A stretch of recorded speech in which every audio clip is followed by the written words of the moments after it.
Today we're at the Pittsburgh Vintage Grand Prix with Pittsburgh Cars and Coffee sponsor for 2012, Mr. Casey Putsch, and his Countach, and he's going to tell us a little bit about this really wonderful and exciting vehicle. Casey? Sure. Well, I'm glad to be out here with you guys at the Cars and Coffee in Pittsburgh, Shinley Park, at beautiful vintage races, and certainly with my business being Putsch Racing for restoration of vintage cars and race cars and prototyping, it's a perfect fit in. The car I drove here today is actually the Lamborghini factory's fuel injection prototype car. It's a car that started life as a 1982 Countach, and it went back to the factory in 1984, where the fuel injection system that the factory commissioned Lamborghini North America to do was copied for a run of cars to come. So a significant Countach, and also significant to the factory's history as a milestone car. So tell me, Casey, how did you come into contact with this such an amazing and really historically important vehicle? Fortunate, right place at the right time. I wanted a Countach very much. I appreciate them. Wonderful handcrafted car, one of the last truly great handcrafted complex supercars. And I was fortunate enough to go to an event much like this, where I met the owner that had it. He brought it out, and we got to talking, and a bit later it worked out that I was fortunate enough to purchase it.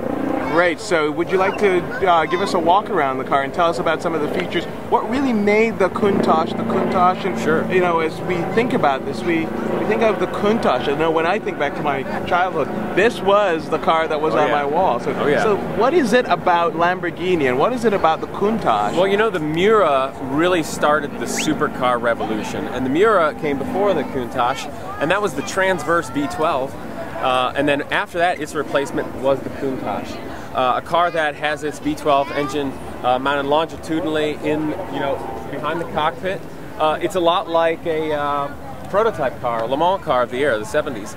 And this very complex, very stylized, zillions of man hours to create a machine, not only is a fantastic performer, of course for the era, there's faster cars now, but it's also a work of art, and you get to experience that art when you drive it. But what you ought to see that makes this car special, regarding its prototype, of course, the engine. Blue interior, dude. Oh, this thing is so sweet. Oh, yeah. It's the blue. Look at that. Sure. But if you have a look, it's easiest to recognize this is the prototype car for the fuel injection, as the plenum here, or the intake manifold, is just smooth and cast.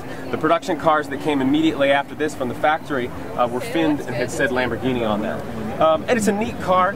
It's representative of exactly how it came out of the factory in '84 when they completely rebuilt it and copied it. The paint, the interior, all that, and it's just gone through sympathetic maintenance through the years of private collectors. Great. So you've told us this car actually has quite a bit of history. Yeah. So it was in the U.S.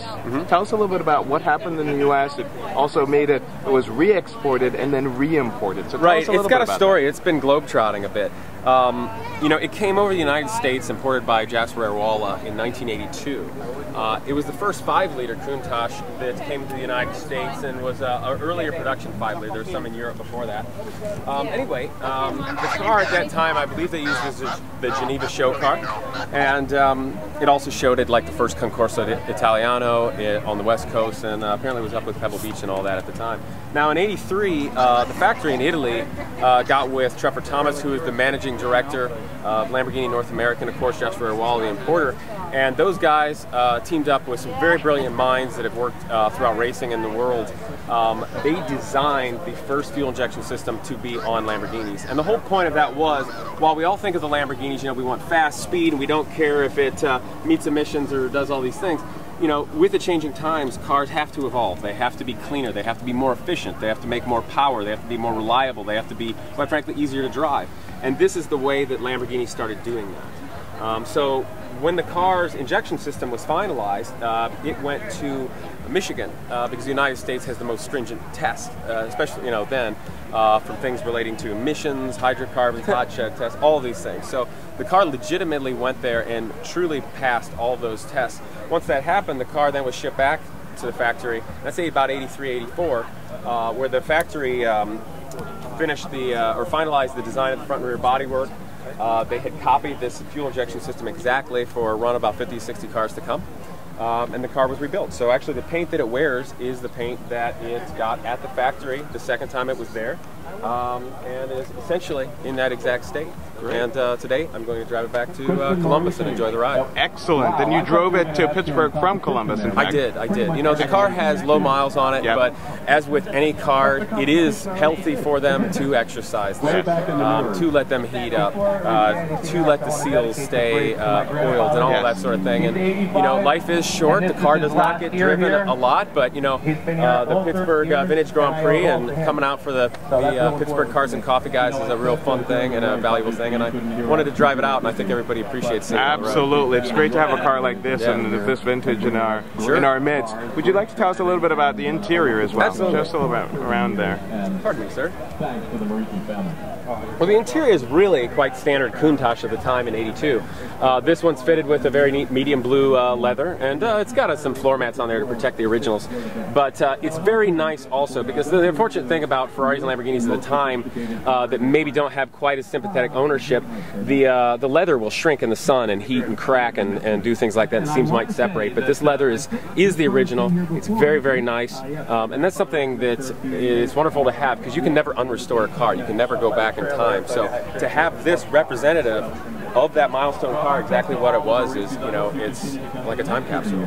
Absolutely. So yeah. Well, Casey, it was wonderful having you here, and we hope to see you again in future years. Absolutely. Thank you for bringing this wonderful vehicle out with us. And check out Putsch Racing. That's where we do real interesting cars. Tell us the website for Putsch Racing. It's putschracing.com, P-U-T-S-C-H Racing. A lot of neat stuff on there, from vintage race cars. You might see some vintage airplanes, some prototype building, all that jazz. Excellent. Thanks again, Casey. Much appreciated. Several members of the Pittsburgh family are operating this weekend.